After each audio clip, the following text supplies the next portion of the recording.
स्वागत है आपका न्यूज़ 18 जम्मू कश्मीर लद्दाख हिमाचल में। मैं हूं विशाल और आप देख रहे हैं JKLH लाइव।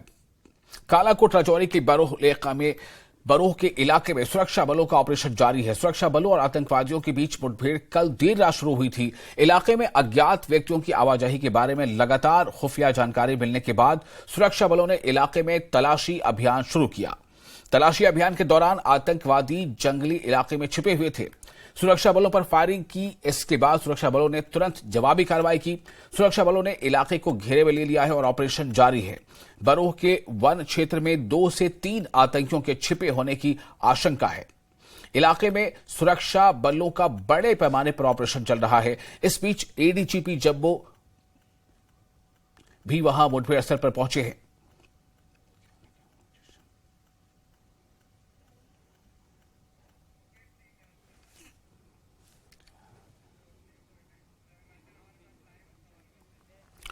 और इस वक्त वहां पर क्या अपडेट है, इस बारे में बात करेंगे अपने संवाददाता राजन से। राजन, इस मुठभेड़ को लेकर क्या अपडेट है? चूंकि कल देर रात से ये मुठभेड़ जारी है, फायरिंग का तबादला भी रात में हुआ था। क्या आज भी दिन में फायरिंग का तबादला हुआ है? क्या स्थिति है इसको लेकर? देखिए विशाल, सुबह जो फायरिंग का तबादला हुआ था, लेकिन काफी देर से अब शांति है इस इलाके में। यानी कि गोलियां, हालांकि गोलियों की आवाजें तो नहीं सुनाई दे रही हैं, लेकिन यहाँ पे जो डिप्लॉयमेंट है उसको बढ़ा दिया गया है, जिसका साफ यही मतलब है कि इस इलाके में अभी भी वो जो आतंकवादी हैं वो मौजूद हैं और कॉर्डन को पहले से ज्यादा मजबूत किया गया है, क्योंकि सिक्योरिटी फोर्सेस ये चाहती हैं कि किसी भी तरह वो जो आतंकवादी हैं वो यहां से बच निकलने में कामयाब नहीं हों। क्योंकि जिस तरह से यहां हमने देखा कि ADG जम्मू खुद यहां पे पहुंचे हुए हैं और इस वक्त स्थिति को अपने हिसाब से वो देख रहे हैं और जायजा ले रहे हैं। और ये साफ बताता है कि जिस तरह से जो सीनियर ऑफिसर्स हैं पुलिस के और सेना भी इस काम में लगी हुई है और जिस तरह से कॉर्डन को मजबूत किया गया है, उससे ये साफ हो जाता है कि अभी जो आतंकवादी हैं अभी कहीं ना कहीं वो छुप गए हैं और वापस जो है तलाशी अभियान चला दिया गया है इस इलाके में। और कोशिश यही है कि किसी तरह कांटेक्ट हो आतंकवादियों के साथ, और जैसे ही कांटेक्ट होगा तो ये जो इलाका है ये गूंजेगा गोलियों से।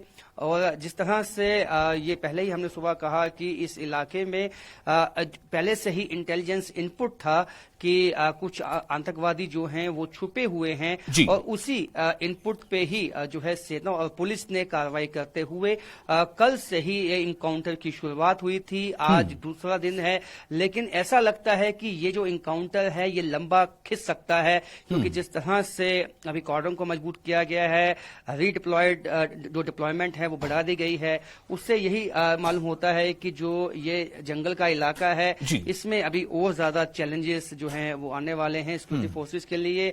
लेकिन वहीं सिक्योरिटी फोर्सेस यहाँ पे अभी जो है कॉर्डन को मजबूत करके इस बात को यकीनी बनाने में लगी है कि किसी भी तरह चाहे अंधेरा हो वो जो आतंकवादी हैं वो कहीं बच के न निकल पाए और उनको यहीं पे न्यूट्रलाइज किया जाए। क्योंकि इस इलाके में इन आतंकवादियों का होना इस बात का अंदेशा देता है कि आने वाले वक्त में जो है सिक्योरिटी फोर्सेस पे और यहाँ पे जो सेना के कैंप हैं उस पे आतंकवादी हमले करने की कोशिश में ये हो सकते हैं।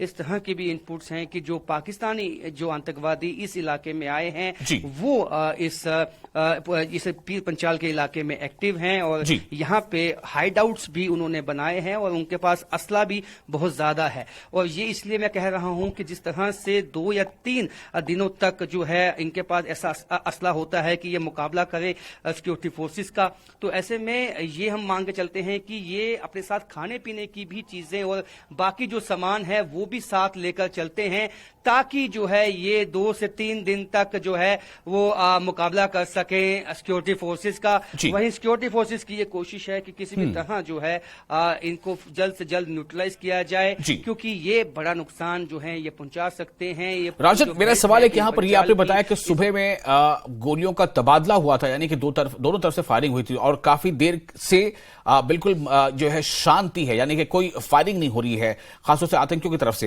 मेरा सवाल यह कि क्या हुआ होगा? आपने कुछ सुरक्षा के वहां मुस्तैद जवानों से बात की होगी, क्या हुआ होगा? किस बात का इम्कान है या किस बात का अंदेशा है? क्या वो या तो वो जख्मी हो चुके हैं या फिर ये कि वो वहां से कहीं और आगे निकल चुके हैं?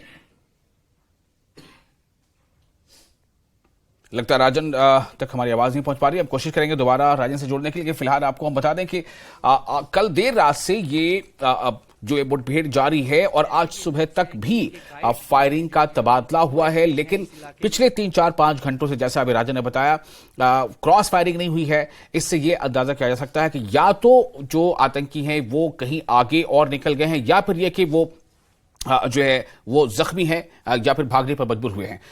आगे बढ़ते हैं, एक और अहम खबर। आज विपक्षी दलों की बैठक के लिए जम्मू में फिर से जो है पूरी तैयारियां हो चुकी है। इस बैठक की अध्यक्षता जम्मू कश्मीर नेशनल कॉन्फ्रेंस के अध्यक्ष डॉक्टर फारूक अब्दुल्ला करेंगे। विपक्षी दल मुख्य रूप से विधानसभा चुनाव, यूएलबी और पंचायत चुनाव में देरी जैसे मुद्दों को उठाएंगे और अन्य राजनीतिक मुद्दों पर भी चर्चा संभव है। इस बीच बीजेपी ने भी विपक्ष की बैठक पर पलटवार करते हुए विपक्षी दलों को हताश और दिशाहीन करार दिया है।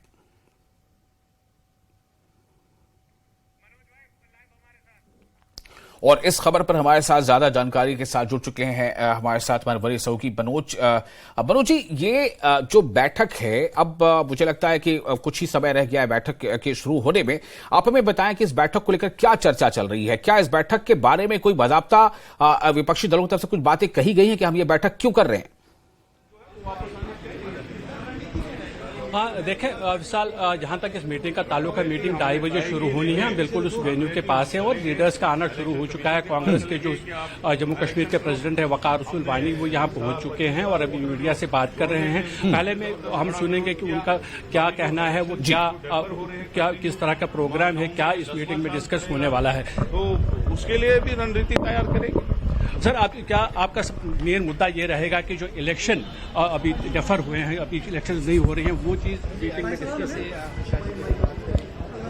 इलेक्शन ही नहीं है, बल्कि ये चीज है कि लोग जो जम्मू कश्मीर के हैं वो परेशान हैं।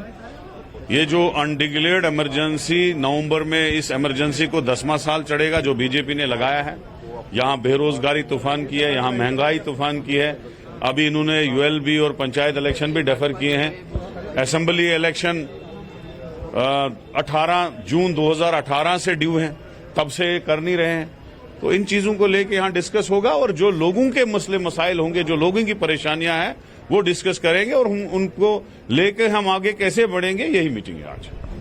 तो विशाल, आपने देखा कि वकार रसूल वानी जो कि कांग्रेस के यहाँ के प्रेसिडेंट हैं, उनका ये कहना था कि जो इलेक्शन जो डेफर किए जा रहे हैं, यहाँ इलेक्शंस नहीं हो रहे हैं, वो एक मेन मुद्दा होगा इस मीटिंग का। और साथ ही जो बाकी मुद्दे हैं, जो जिस तरह से ये अपोजिशन जो मुद्दे उठाते रहे हैं, वो उन चीजों पर भी चर्चा की जाएगी। और क्योंकि हमने पहले भी विशाल पूछा था, यहाँ जितने भी लीडर्स हैं जो यहाँ आने वाले हैं, जिसमें मैं अगर ये बताऊं कि डॉक्टर फारूक अब्दुल्ला जो कि इसकी मीटिंग की सदारत करेंगे, और महबूबा मुफ्ती जो पीडीपी के प्रेसिडेंट है वो भी यहाँ आने वाली हैं। सीपीआईएम के मोहम्मद यूसुफ तारिगामी हैं, वो इसमें शामिल होंगे। अवामी नेशनल कॉन्फ्रेंस के लोग हैं, वो इसमें शामिल हो सकते हैं। और साथ ही जो शिवसेना है वो भी इस मीटिंग का हिस्सा होगी। तो जब कुछ लीडरों से ये पूछा कि आखिर एजेंडा क्या होगा, तो उनका साफ ये कहना था कि कोई पर्टिकुलर एजेंडा इस मीटिंग के लिए नहीं है।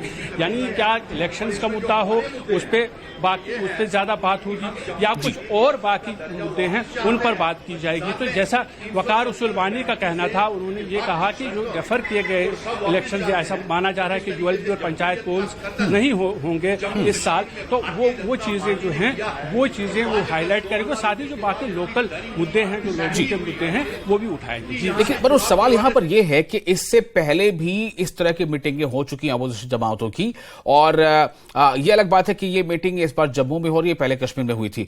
लेकिन ये बाकी और किस मानों में अलग है ये मीटिंग? क्या इस मीटिंग में आज कुछ अपोजिशन जमातों में एक आध दो और नया नाम जुड़ जाएगा? क्या जम्मू में मीटिंग रखने के पीछे कोई और इनकी एक कोशिश होगी, कुछ और ये हासिल करना चाहते हैं?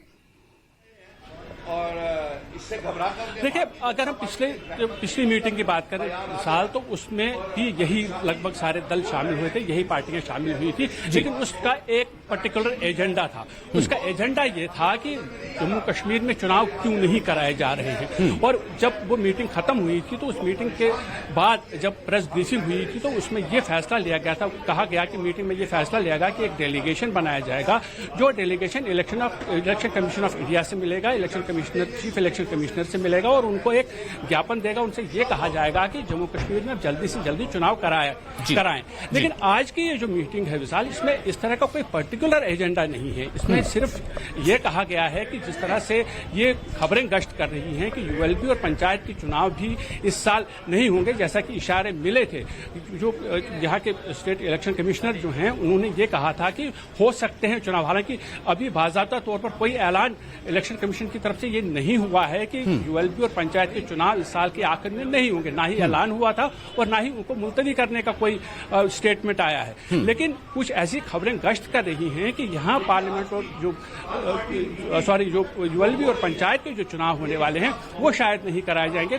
यहाँ सिर्फ पार्लियामेंट के चुनाव होंगे, देश के अलग अलग जो क्षेत्र हैं उनके साथ साथ यहाँ भी होंगे। तो उस पर यहाँ की जो नॉन बीजेपी पार्टीज हैं, जिसमें नेशनल कॉन्फ्रेंस या पीडीपी और बाकी चंद जमातें जो शामिल है, तो उनके ये खदशात है। वो ये कहते हैं कि ये इलेक्शन जो है इनको मौखर नहीं करना चाहिए, मुलतवी नहीं करना चाहिए।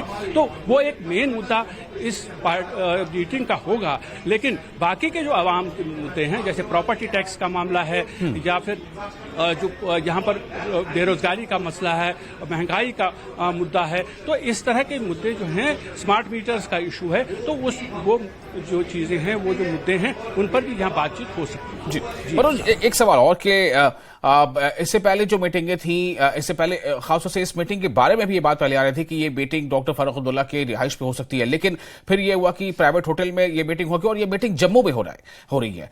तो क्या जम्मू में मीटिंग करने को लेकर और जम्मू में अपोजिशन जमातों के बड़े लीडरों को एक साथ लेकर बैठक करने के पीछे का क्या मकसद हो सकता है? हाँ बिल्कुल, देखें ये बिल्कुल आपने जो सवाल पूछा है बिल्कुल विशाल, यहाँ पर ये जो अपोजिशन जमातें हैं, हालांकि इनमें कुछ ऐसी अपोजिशन जमातें भी हैं जो इनके साथ नहीं है, जिनमें जम्मू कश्मीर अपनी पार्टी है, डीपीएपी है या पीपल्स कॉन्फ्रेंस है, वो जमातें शामिल नहीं हैं। लेकिन यहाँ जो बाकी की जो जमातें हैं उनकी लगातार कोशिश ये है कि ये जो जम्मू का इलाका है, जहाँ पर ये माना जाता है कि बीजेपी का ज्यादा दबदबा है, बीजेपी की जो जमीन है वो ज्यादा मजबूत है, तो इन लीडरों की ये भी कोशिश ये रहेगी कि यहाँ जब ये मीटिंग करते हैं तो एक मैसेज देना ये चाहते हैं कि वो यहाँ के लोगों के साथ अब राबिते में है, और यहाँ वो जब मीटिंगें करते हैं तो उनका मतलब और मकसद साफ ये है कि जम्मू में जिस तरह से बीजेपी की जो जमीन मजबूत है उसको कहीं न कहीं एड्रेस किया जाए, यहाँ पर लोगों को ये मैसेज दिया जाए कि बीजेपी जिस तरह से जो इक़दाम जो उठाए जा रहे हैं वो शायद लोगों के हित में नहीं है। तो कोशिश लगातार अपोजिशन की ये है कि जम्मू में वो कोशिश करें आवाम तक जुड़ने की, आवाम के साथ जुड़ने की। और यहाँ आजकल की मैं आपको बता दूं कि यहाँ ये मीटिंग इसलिए भी खास है, इसमें देखिए नेशनल कॉन्फ्रेंस है, एक बहुत बड़ी जमात है, उसके प्रेसिडेंट डॉक्टर फारूक अब्दुल्ला इस मीटिंग में शरीक हो रहे हैं। पीपल्स डेमोक्रेटिक पार्टी जो कि एक बड़ी अपोजिशन पार्टी है, उसके प्रेसिडेंट इसमें शामिल हो रहे हैं। इसी तरह से कांग्रेस है जम्मू कश्मीर की, वो भी एक अपोजिशन में एक बड़ी जमात है कांग्रेस, उसके प्रेसिडेंट भी शामिल हो रहे हैं। यानी ये मीटिंग जो है इसमें जब 3 बड़ी पार्टियों के प्रेसिडेंट शामिल होते हैं तो उसका मतलब ये साफ है कि ये जो अपोजिशन की जमातें हैं वो ये दिखाना चाहती हैं कि जो यहाँ पर अपोजिशन है वो बिल्कुल इनके साथ जुड़ी हुई है। और बिल्कुल मनोज, क्या हम इस बातचीत को जारी रखें? मुझे लगता है कि कुछ और लीडर्स वहां पहुंचने लगे हैं। अगर आप नजर दौड़ाएं तो मुझे लग रहा है कि कुछ और लीडर्स वहां पर अब वहां पहुंचने लगे हैं, उनसे भी शायद बातचीत हो सकती है। लेकिन ये बहुत अहम है ये बताना कि जैसा मनोज ये बता रहे हैं कि अब वो तमाम पार्टियों के लीडर वहां पहुंचने लगे हैं और अब कुछ देर में ऐसा समझा जा सकता है कि मीटिंग जो है उसकी शुरुआत हो जाएगी। मैं आपके पास फिर लौटूंगा अपडेट के लिए, फिलहाल कुछ और खबरों की तरफ नजर डालते हैं।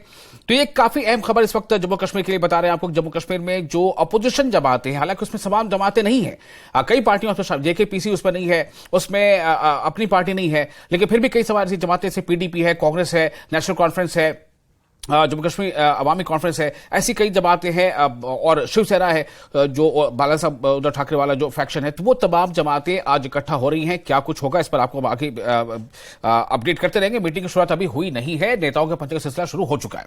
फिलहाल रुक करते हैं कुछ और अहम खबरों की तरफ। एलएसी पर तैनात सेना को लेकर वायुसेना प्रमुख वीआर चौधरी ने बड़ा बयान दिया और कहा है कि एलएसी पर पूरी तरह से डिसएंगेजमेंट नहीं हुआ है और जब तक दूसरी तरफ से सेना पूरी तरह से पीछे नहीं हट जाती तब तक भारतीय सेना भी तैनात रहेगी। उन्होंने कहा कि हम लगातार पाकिस्तान चीन सीमा के पार हो रही गतिविधियों पर नजर रखे हुए उसे जुटाए जा रहे संसाधनों और क्षमताओं के निर्माण पर ध्यान देते हैं। चीन और पाकिस्तान के बीच टेक्नोलॉजी का ट्रांसफर हो रहा है। पाकिस्तान JF-17 लड़ाकू विमान बना रहा है और J-10 विमान भी शामिल कर रहा है। हम भी टेक्नोलॉजी का मुकाबला टेक्नोलॉजी और बेहतर रणनीति से कर रहे हैं। Very warm welcome to all of you. It's good to see a house full today.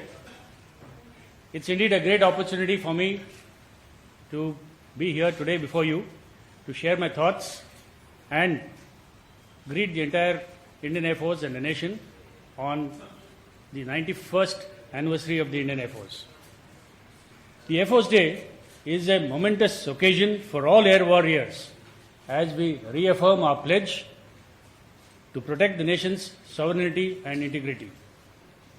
We also pause to remember and pay tribute to our predecessors who laid down their lives, some of them, and laid the strong foundation for the Indian Air Force and have nurtured it with their sweat and blood to transform us into a potent and combat-ready Air Force.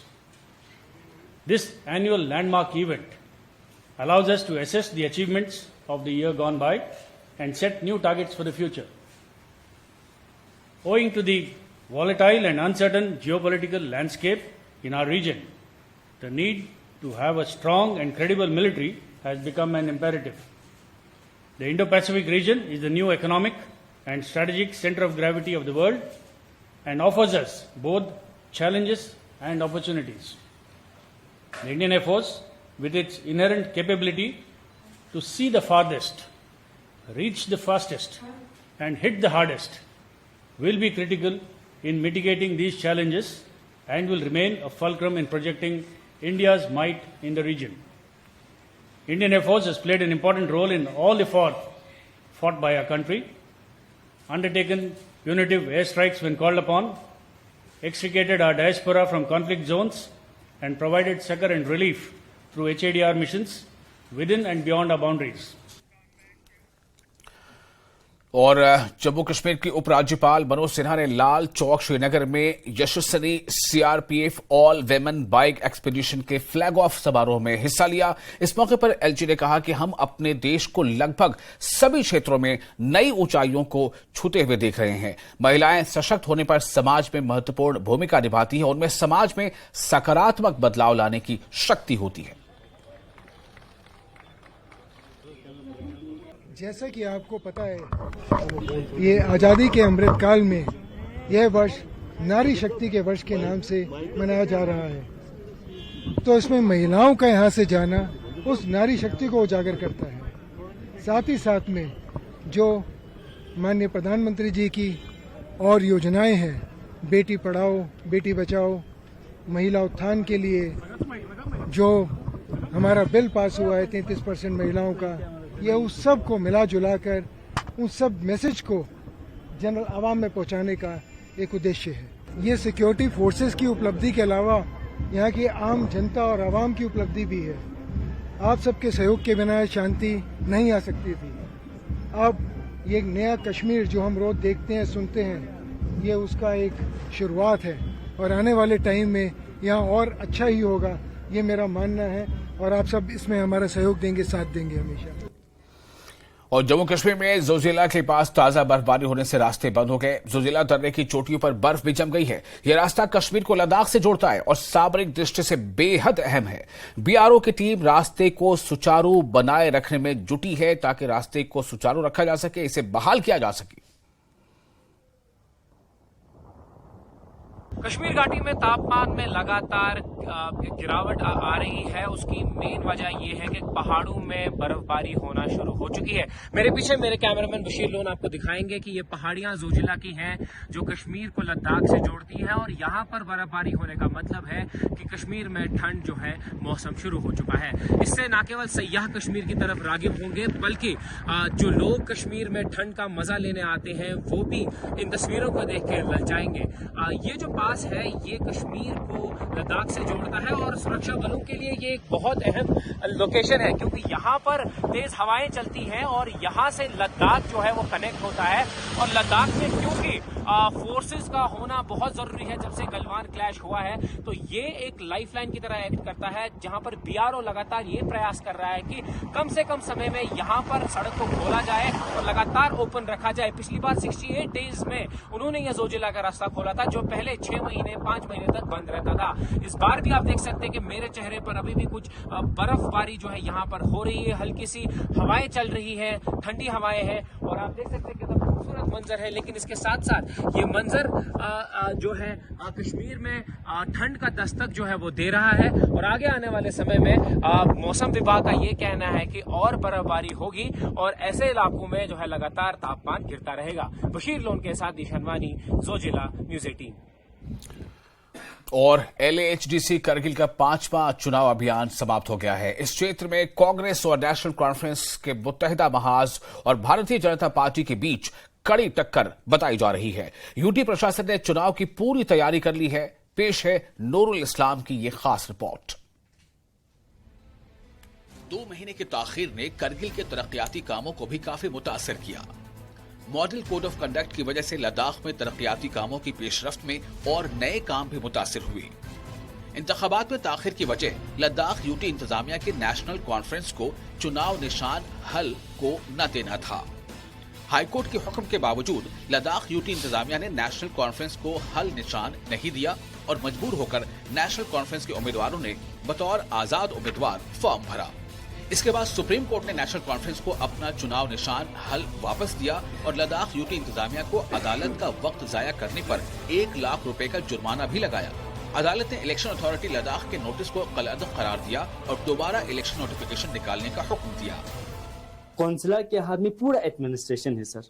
वो लोग इस बेरोजगारी के मुद्दे को लेकर चुप रहते हैं। तो मैं समझता हूँ कि जो जिनके माँ बाप तो उन बच्चों की नौकरी के टेंशन में अब आप सोच रहे होंगे मैं इसमें क्या करूंगा। मैं ज्यादा कुछ नहीं जानता हूँ सर, लेकिन आपकी बात को अल्लाह हुक्म तक पहुंचाने के लिए आप कहे तो 50 मरतबा मैं आपकी मीडिया को साथ लेके मैं अल्लाह हुक्म तक आपकी बात को पहुंचाने के लिए मैं जरूर कोशिश करूंगा इंशाल्लाह। भारतीय जनता पार्टी के लीडरान करगिल में डेरा जमाए हुए हैं और काउंसिल में हुकूमत का दावा कर रहे हैं।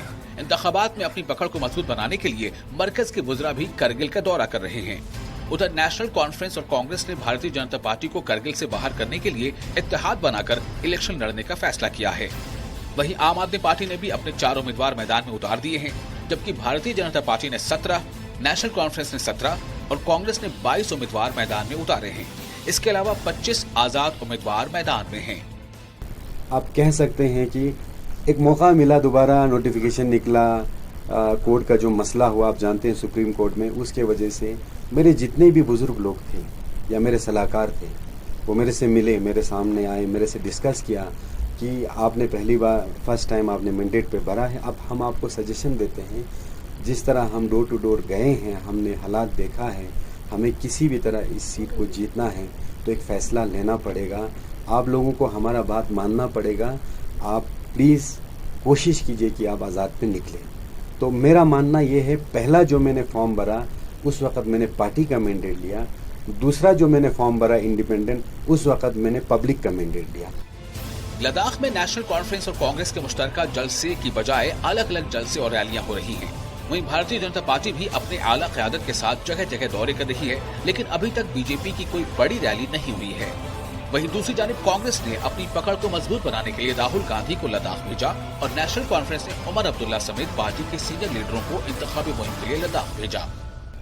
दावा भी किया गया, यहाँ तक के जो आपका तो कम ही, लेकिन लद्दाख का जो मेंबर पार्लियामेंट है उसने शायद ये तक कहा कि हमने हमेशा के लिए नेशनल कॉन्फ्रेंस का ये हल वाला निशान जो है इसको लद्दाख की सरजमीन से उखाड़ दिया है। इतनी जल्दी और इतनी आसानी से ये निशान जो है यहाँ से जाने वाला नहीं है। उस एमपी को शायद लोग भूल जाएंगे, लेकिन ये निशान जो है यहीं पे होगा, क्योंकि ये निशान जो है यहाँ के लोगों के दिल में बसी हुई है।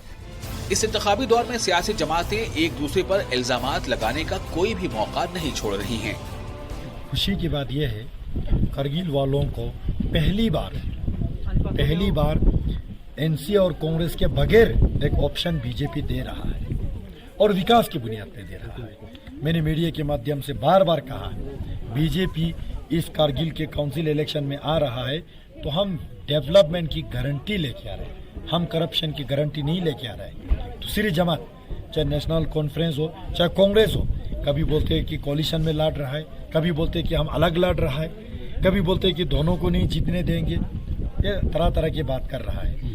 ये लोग अगर कारगिल अभी तक इन्होंने ही चलाया है, चाहे काउंसिल हो, चाहे करगिल के एमएलए हो, चाहे यहाँ के मिनिस्टर हो, चाहे कभी कभी यहाँ के एमपी भी हो, यही दो जमात ने, नेशनल कॉन्फ्रेंस और कांग्रेस ने आज तक अगर कारगिल बैकवर्ड है, डिस्ट्रिक्ट करगिल में बेरोजगारी सबसे ज्यादा है, करप्शन सबसे ज्यादा है, नेपोटिज्म सबसे ज्यादा है, तो इसका पनिशमेंट किसको मिलना चाहिए? एनसी कांग्रेस को। बीजेपी को तो करगिल में हुकूमत करने का आपने कभी मौका नहीं दिया। लद्दाख में इंतखाबी मुहिम बंद हो चुकी है। करगिल इंतजामिया ने भी इलेक्शन की मुकम्मल तैयारी कर ली है। दूर दराज के इलाकों के लिए पोलिंग अमला भी रवाना किया जा चुका है। इस महीने की 4 तारीख को इलेक्शन होंगे, 8 तारीख को वोटों की गिनती होगी। दावों और वादों के इस खेल में ऊंट किस करवट बैठेगा, इसका फैसला 8 अक्टूबर को हो जाएगा। न्यूज 18 के लिए नूरुल इस्लाम की रिपोर्ट। और इसके साथ ही इस बुलेटिन में फिलहाल इतना ही, लेकिन न्यूज 18 JKLH पर लगातार बड़ी और अहम खबरों का सिलसिला जारी रहेगा।